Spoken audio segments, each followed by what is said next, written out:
બોટાદ બવાલ મામલે રાજ્યના પ્રવક્તા મંત્રી ઋષિકેશ પટેલે નિવેદન આપતા જણાવ્યું કે આ પક્ષ મુદ્દા આધારિત રાજનીતિ કરવાને બદલે ખેડૂતોને ઉશ્કેરવાનો પ્રયાસમાં લાગી ગયો છે। તેમણે વધુમાં કહ્યું કે સરકાર દ્વારા સૌરાષ્ટ્રના ખેડૂતોના હિતમાં અનેક મહત્વપૂર્ણ પગલાં લેવામાં આવ્યા છે। બવાલ દરમિયાન ગામના બહારથી આવેલા કેટલાક તત્વોએ તોફાન કરવાનો પ્રયાસ કર્યો હતો। તેમણે ઉમેર્યું કે પંજાબ અને દિલ્હી સ્થિત સૌ કોઈ જાણે છે અને ગુજરાતમાં શાંતિ જળવાઈ રહે તે માટે સરકારની પ્રથમતા છે। પ્રજાના પ્રશ્નો અંગે ઉકેલ લાવવા માટે સરકાર સંપૂર્ણપણે સક્ષમ છે।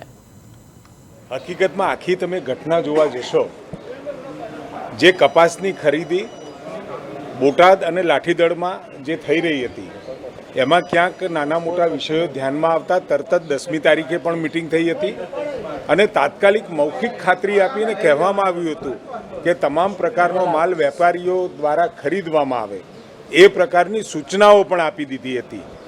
સંતોષકારકપૂર્વક એ બેઠક પૂર્ણ થયા પછી એક જ વિષયને કંઈ પણ ન હોવા છતાં રાજકીય રંગ આપવાનો પ્રયત્ન અને સાથે સાથે વારંવાર કહે છે કે મુદ્દા આધારિત રાજનીતિ, પરંતુ એમને કોઈ મુદ્દા આધારિત રાજનીતિ નથી કરવી।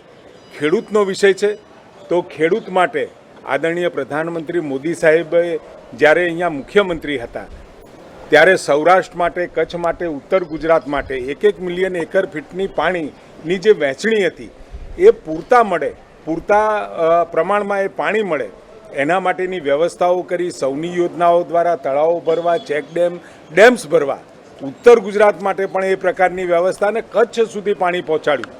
ડાર્ક ઝોન હતો તે ડાર્ક ઝોનની અંદર જે વ્યવસ્થાઓ થઈ, પાણીના તળ ઊંચા આવતા જેટલા જોઈએ એટલા ખેડૂતોને એગ્રીકલ્ચર કનેક્શન આપવાનું નક્કી કર્યું। સતત એક ધારો ખેતીના કનેક્શનમાં જે સબસિડાઇઝ રેટ છે આ છેલ્લા 25 વર્ષની અંદર એક કાણી પાઈનો વધારો નથી કર્યો, એ ખેડૂતો માટે નથી કર્યો। અને જે કનેક્શન જે પણ કોઈ ખેડૂત કૂવાનું માગે, બોરનું માગે કે કોઈ પણ પ્રકારના કનેક્શન માગે તો ક્વોલિટી વીજળી સહિત તાત્કાલિક એ કનેક્શનો મળી રહે એ પ્રકારની વ્યવસ્થા